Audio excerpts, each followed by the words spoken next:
Hey everyone, I'm Rich. The Galaxy Z Flip 5 is bringing a lot of features to the foldable smartphone market today, and it's shaping out to probably be the most fun and cutest phone I reviewed yet.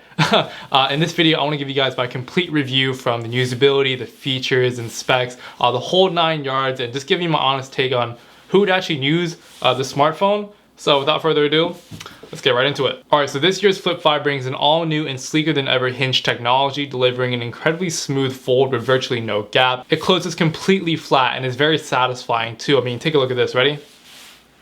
You hear that sound? Hello, my name is Z Flip 5. What is yours?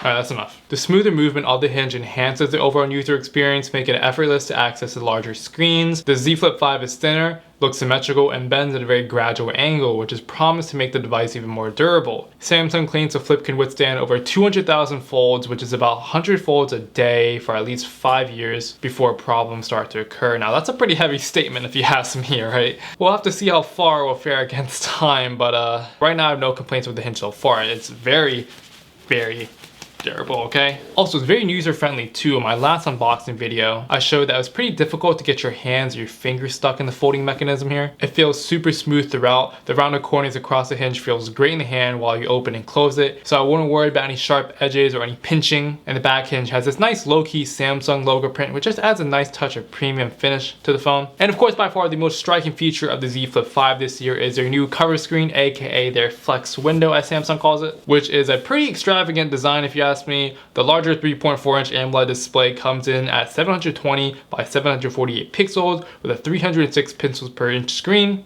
And while it isn't the sharpest, at a distance, I haven't had too much of a problem looking at the display. I mean, sure, there was sometimes I got super close to the screen and it didn't look as high res as I would have liked it to. But I guess that means in the future, we could see something like an upgraded high resolution screen, a bump up to 120 Hertz maybe. This is running at 60 Hertz. Anyways, the Z Flip 5 probably won't replace a larger internal screen. There is a big difference when you look at the main screen and jump to the cover screen.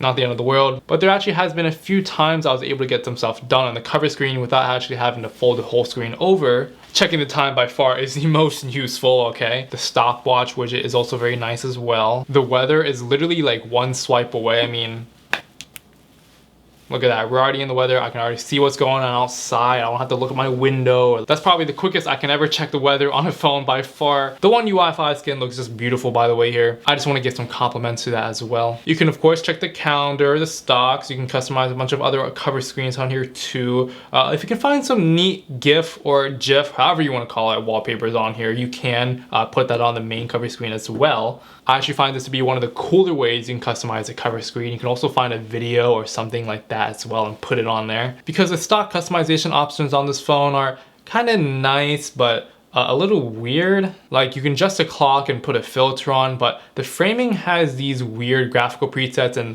alphabetical cutouts, which I don't really see the sense of the placements on here. It's a little bit scattered, meh. Anyways, you can also watch YouTube on here, you know, why not watch it on a smaller screen? You know, it's a change of pace. We're always used to watching everything on these large high-def phone screens, you know, why not slim it down a bit, save some extra battery percentage? Doing some Google searches seems to run great on this app too. And after you install the Multi-Star app through Good Lock from the Samsung Galaxy Store on here, you can actually start running basically any app on your phone.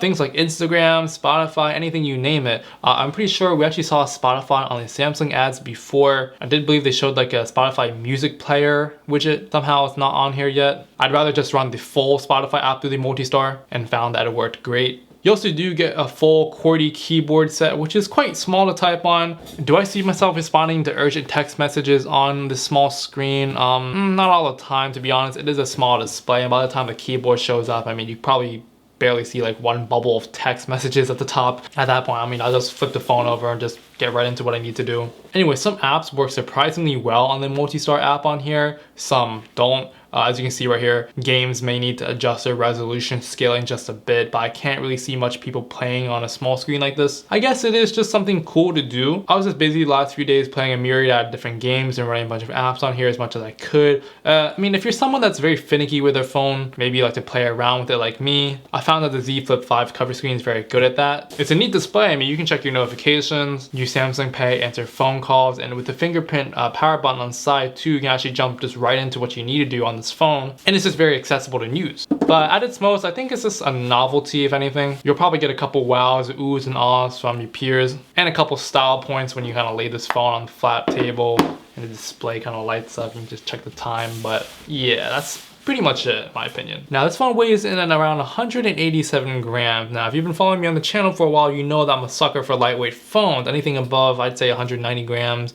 200, 210 some, starts to get really heavy for me, and I like how this phone feels. Honestly, this phone is a work of art.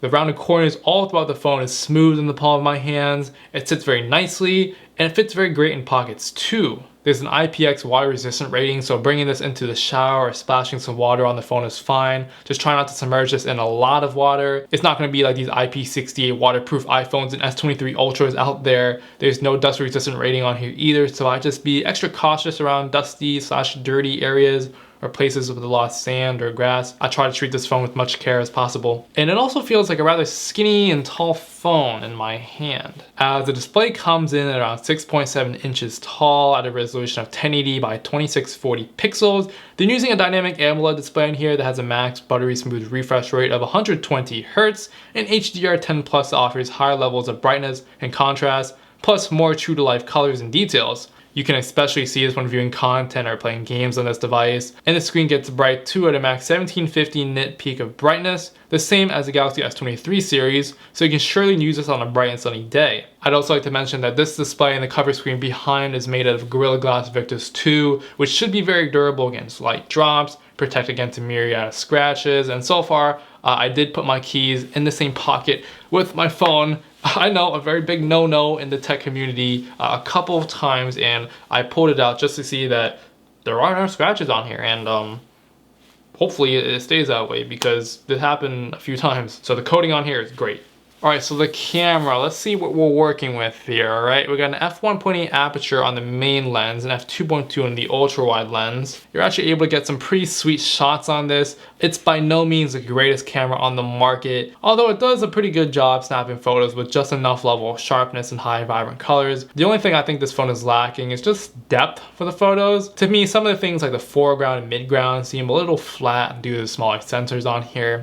Can't really add too much distance between subjects and stuff like that. Sure, I mean, you can switch to portrait mode on the phone, but then you're relying a lot on Samsung's AI to blur the background and keep the subject in focus. And to me, I found that the portrait mode on here is simply not the best. I think for daytime shots, photos have a nice balance of contrast and highlights. I think over sharpening is here, but for some reason, it's not too noticeable. Maybe that's due to lower megapixel count on the lenses, because still photos on the phone itself looks pretty good on here, but once you upload this on a computer or just like pinch in and zoom in on the photos a little bit, you can just see the pixels right away. And at the $1,000 price point for the 256GB version, I mean, you do get some trade-offs. A folding font design at the cost of a lesser quality camera. But what about nighttime photos? How do they look on here? So the phone starts to rely a lot on the Snapdragon chip to post-process the photos to give it the exposure boost once you've taken it. It's blurry at some parts, but still impressive nonetheless.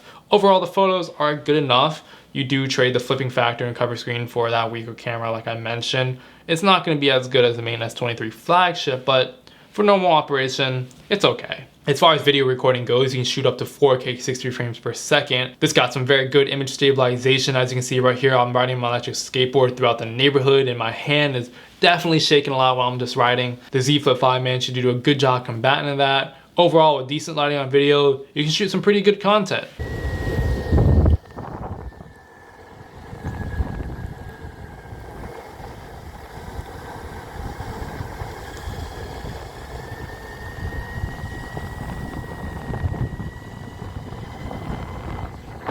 All right, let's talk about that Snapdragon 8 Gen 2 SoC on this phone, all right? The same one that's on the S23 lineups. This phone is packing some serious speeds. It's a slightly higher clocked version for the CPU and GPU along with 8GB of RAM across the Z Fold lineup. I think that's a massive deal, and I have little to no worries that this phone will be able to plow through any apps or games that you throw at it. I can't really see any augmented reality or AI app that's gonna require all 8GB of RAM, to be quite honest with you. So 8 gigs is plenty enough how it is. While navigating across the UI, you can surely see the speed coming out of this device. Apps and videos load super fast on here. I had no trouble waiting for things to buffer or load, other than maybe if the Wi-Fi that I was using seemed a little bit slow. And then I ran a Geekbench 6 benchmark on this phone, and the results came out to a surprising 1896 for a single core score and 4903 for all the cores combined.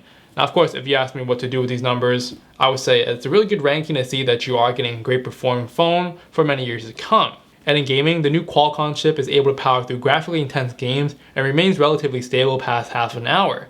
The phone started to get just slightly warm, but nothing like hot to the touch. And when you flip the phone into its flex window mode, the software plus hardware integration makes for a pretty seamless transition, so make sure to thank the chip. Alright, and the 3700 milliamp battery on this phone does seem a little bit lackluster, I won't lie. A small test I showed with the Z Flip 5 lost just about 24% of battery after 2 hours of social media usage. That included, navigating across the regular user interface and just a few Google searches. And with full-on gaming, Dragon Ball Legends, Snake vs. Block and Asphalt 9, I found the battery to drop 21% after 30 minutes. And I'd say by the end of the second day, between 7 to 9 hours of screen time, my phone finally died. So I will say we might take a little bit of an L here in the battery. And with the max potential of 25 watts charging, it will only take between 75 to 85 minutes to fully charge it from 0 to 100%. That's pretty okay, pretty standard. All right, so what's my take on the Z Flip 5? I mean, who would actually use this? All right, so maybe someone with a lot of disposable income, maybe they got a lot of money to shell out. I can see this being in the hands of a lot of creative type people. Maybe someone that, wants to be different. Someone that's a little bit bored of their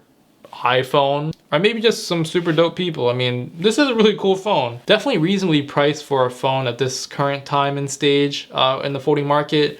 A little bit expensive for what you're paying in terms of the specs, but hey, I mean, it does come at a cost with a phone of this much swag. I mean, anyways, that's my full and complete review of the Z Flip 5. Tell me what you guys think in the comments down below, and let me know if you like this video. But yeah, keep the comment section going. I want to hear what you guys are thinking about. Anyways, that's all I have for this video, and until next one, everyone, I'll see you then.